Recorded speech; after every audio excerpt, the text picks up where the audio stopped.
Gimana kabar nih semuanya, Mas Adi, Mas Ranto, Mas Zaki? Alhamdulillah. Sehat. Udah sehat semuanya kan? Lancar. Terus berjuang Ustaz, alhamdulillah. Di samping Iya. ini apa?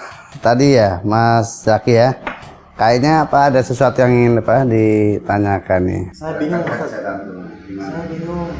Ada yang tentang sahabat Nabi Ustaz. Ya. Itu mereka tuh siapa sih sebenarnya Ustaz? Terus kok ada yang membela, ada yang menghina, ada yang sok-sok bilang saya kritis, sahabat itu perlu dikritik. Itu bagaimana nih Ustaz tentang sahabat Nabi?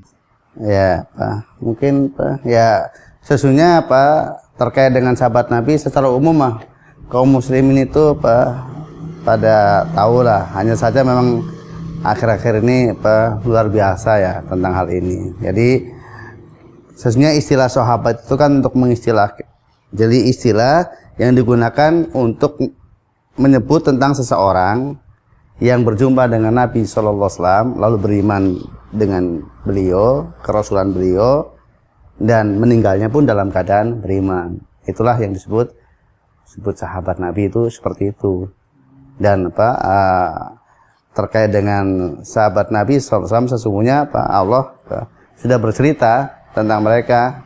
Jadi kalau kaum muslimin mau mencermati firman Allah, ya mengenal siapa sahabat. Ya mungkin coba Mas Adi di dalam surat Al-Fat ayat surat Al-Fat ayat yang terakhir coba. Ya coba dibaca sekalian terjemahnya. A'udzu billahi minasy syaithanir rajim.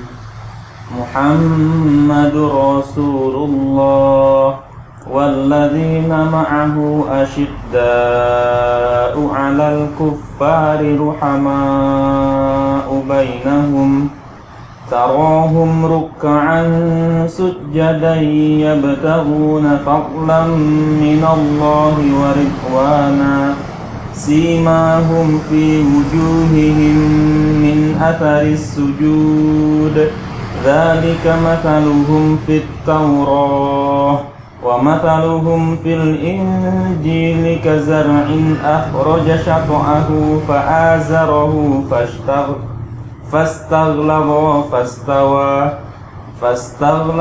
fastawa ala suqihi yu'jibuz zurra'a liyaghidha bihimul kuffar wa'adallahu alladhina amanu wa 'amilus solihati minhum maghfiratan wa ajran 'azima. Ya coba terjemahnya. Muhammad adalah utusan Allah dan orang-orang yang bersama dengan dia bersikap keras terhadap orang-orang kafir tetapi berkasih sayang sesama mereka. Kamu melihat mereka rukuk dan sujud mencari karunia Allah dan keridhoannya. Pada wajah mereka tampak tanda-tanda bekas sujud. Demikianlah sifat-sifat mereka yang diungkapkan dalam Taurat dan sifat-sifat mereka yang diungkapkan dalam Injil, yaitu seperti benih yang mengeluarkan tunasnya, kemudian tunas itu semakin kuat, lalu menjadi besar dan tegak lurus di atas batangnya. Tanaman itu menyenangkan hati penanam-penanamnya, karena Allah hendak menjengkelkan hati orang kafir dengan kekuatan orang-orang mukmin. Allah menjanjikan kepada orang-orang yang beriman dan mengerjakan kebajikan di antara mereka ampunan dan pahala yang besar. Ya, coba ya, dari ayat yang dibaca oleh Mas Adi tadi, kan kita bisa dapatkan di sana. Yang dimaksud orang-orang bersama Nabi itu yang dimaksud para sahabat. Dan kan di situ Allah kisahkan tentang mereka demikian luar biasanya, bahwa mereka adalah orang yang rajin beribadah, mereka hanya mengharapkan karunia dan ridho dari Allah SWT.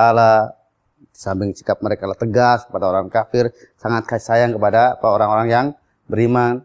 Dan kalau kita cermati tadi, bahwa orang-orang yang jengkel kepada mereka itu hanya orang-orang kafir. Dia gitu bihimul kufar, untuk mereka membuat jengkel orang-orang kafir.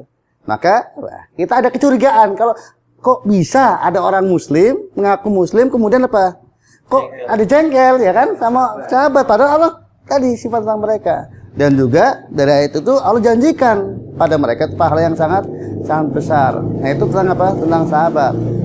Maka ya tadi ya Pak Mas Aki, kalau kemudian kita dengar ya dari orang yang memberitakan tentang miring tentang sahabat, maka sebenarnya begini terkait dengan berita miring tentang sahabat. Sebelum mungkin kita menanggapi berita miring tentang sahabat, ya secara umum, secara logika pun nggak bisa diterima ya. Masa orang yang dididik langsung oleh Rasulullah SAW, hidup sejaman dengan Nabi, ya. Apalagi kalau kemudian kan banyak yang dicela, malah justru tokoh-tokohnya, artinya yang sangat mulazamah, yang sangat terus-menerus dengan Nabi, kayak Abu Bakar Siddiq, kemudian Umar Khattab, Utsman bin Affan, Aisyah, bahkan istri Nabi jadi korban kan. Itu kan secara akal sehat pun nggak bisa terima. Kalau tokoh-tokohnya berarti kan ini kegagalan total bagi siapa? Nabi Muhammad SAW gitu. Jadi itu sebenarnya sangat mengerikan tuh. Nah, sebenarnya gimana sih terkait dengan tadi celaan kepada atau berita miring tentang sahabat. Jadi mungkin ada sahabat mungkin ini ambisius begini, ini mungkin murtad atau ini dan sebagainya, atau berbuat kejahatan, berbuat kejelekan. Maka sebenarnya berita tentang sahabat yang miring itu bisa dikatakan demikian. Kelompok pertama itu yang dusta murni, yaitu dusta murni, tidak ada sumbernya sama sekali gitu. Jadi murni buatan orang-orang yang kafir yang membenci kepada Islam, itu dalam rangka untuk menyerang Islam, maka membuat cerita dusta tentang sahabat Nabi. Yang kedua, ada memang istilahnya kandungannya ada benarnya, tetapi sudah ditambahi dan dikurangi sehingga ya terjadi perubahan cerita lah kalau sudah ada ditambahi dan dikurangi. Itu yang kedua. Yang ketiga itu yang tadi kalaupun benar itu sifatnya istihadiyah. Jadi yang kesalahannya tidak mutlak, tapi tinjauan. Jadi menganggapnya itu hal yang benar, ternyata itu ada mungkin karena belum sampai kepada beliau-beliau tentang dari Nabi Shallallahu Alaihi Wasallam. Jadi karena kan yang namanya manusia tidak sempurna ilmunya yang dari Islam, sekalipun dia sahabat itu. Jadi perkara istihadiyah yang bisa benar dan bisa salah. Ya, gimana yang pengertian dikatakan keras terhadap orang kafir ini seperti apa? Kan kadang-kadang di masyarakat kita tentang isu toleransi itu ada yang memahami keras di sini maksudnya memusuhi, kemudian tidak menegur tetangga yang kafir. Nah, itu kadang keras di situ tuh batasannya seperti apa? Jadi, Pak, yang jelas bahwasanya bahwa sikap keras kepada mereka, satu sisi bahwasanya yang namanya kafir ya kafir, kekafiran tuh. Tetapi sikap keras ini tidak selamanya berdampak kepada muamalah. Ya buktinya sendiri kan para sahabat juga bertetangga dengan orang-orang kafir yang yang mereka siap tunduk kepada kepada kekuasaan Islam, pemerintahan di bawah Nabi Shallallahu Alaihi Wasallam. Maka tetap jual beli juga berjalan. Nabi sendiri kan juga berjual beli dengan orang Yahudi, dengan orang Nasrani, secara sikap. Tapi kalau kemudian bahwasanya mereka memusuhi Islam, ya jelas. Tapi kalau secara batin jelas, yang namanya kafir, orang muslim, orang mukmin mesti benci dengan kekafiran dan benci orang-orang yang tidak mau tunduk dan patuh kepada Allah Taala. Tapi selama mereka tidak memerangi Islam dan kaum muslimin dan mereka mau berdamai dengan kaum muslimin, apalagi kalau pemerintahan kaum muslimin tegak dan mereka siap untuk tunduk di bawah pemerintahannya, karena Allah berfirman la ikraha fiddin, dan mereka bisa hidup berdampingan dengan kaum muslim. Tetapi tidak berarti bahwasanya mereka itu benar dengan agamanya, tetap tegas dan keras kepada mereka dari sisi tadi bahwa mereka lah kafir dan bahwasanya agama Islam yang benar hanya Islam. Ya, jadi itu terkait dengan keras yang ada pada para sahabat tentang orang-orang kafir. Dan kalau dalam perang ya kita tahu yang namanya perang ya perang.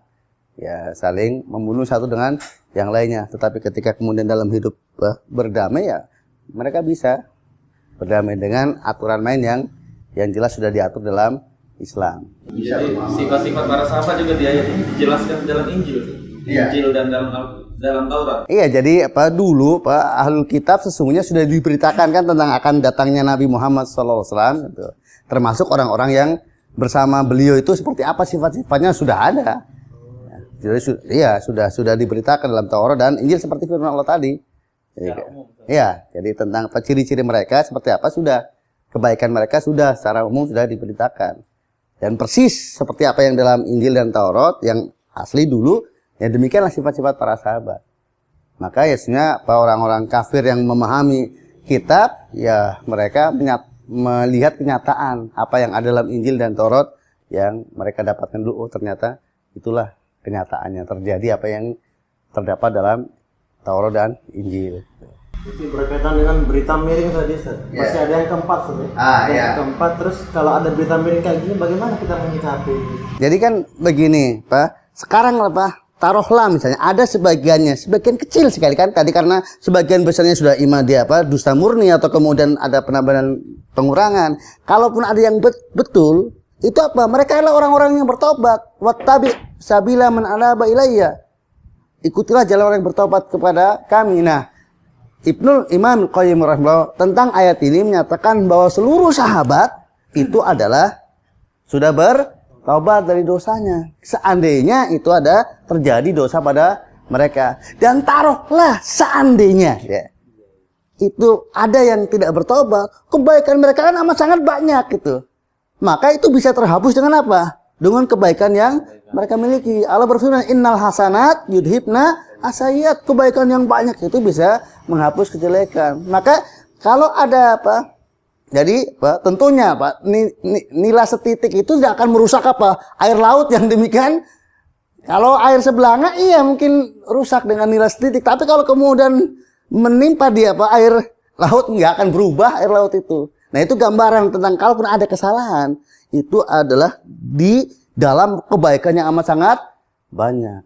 Mereka orang yang pertama Islam, mereka yang membela Islam, mereka yang telah memperjuangkan penyebaran agama Nabi dan demikian terusnya. Dan ibadah mereka, keimanan mereka, ketaatan mereka itu cukup untuk apa? Menghapuskan dosa mereka yang sedikit tadi, seandainya ada yang masih tersisa belum bertobat. Maka ya hanya orang-orang yang tidak sehat akalnya. Kalau sampai masih terus-menerus menaruh ya tidak suka sama masuk, apalagi tokoh-tokoh. Apa konsekuensinya? Kan sahabat tadi dijelaskan jasanya besar terhadap Islam, sampai dikatakan sampai ada yang menyatakan meriwayatkan Al-Quran. Terus kalau sahabat dicela, konsekuensinya terhadap diri orang itu sendiri dan ajaran Islam seperti apa? Mencela berarti ya Mas ya. Yang orang mencelanya. Ya kalau kemudian kita tadi secara umum, kalau dia kok kepada sahabat secara umum itu membenci, itu seperti dalam surah tadi, hanya orang-orang kafir saja. Dia gitu, hanya orang kafir saja yang dia tahu itu sahabat Nabi, maka setiap sahabat dia benci, apalagi tokoh-tokoh para sahabat. Jadi kalau ada orang yang membenci kepada sahabat secara umum, secara global, asal dengan nama sahabat dia nggak suka, dengan ini sahabat tuh hasilnya nggak suka, nah, itu berarti masuk kategori yang tadi. Jadi nggak ada orang yang benci kepada para sahabat kecuali orang-orang kafir, atau minimal dia terprovokasi oleh orang-orang kafir, minimal tuh keadaannya dia terprovokasi itu. Orang-orang itu mengaku dirinya Islam. Oh iya, karena di zaman Nabi pun juga ada ngaku Islam tapi kenyataannya enggak kan? Itu di zaman Nabi yang untuk ngaku Islam persyaratannya berat, harus sholat, harus zakat, harus puasa.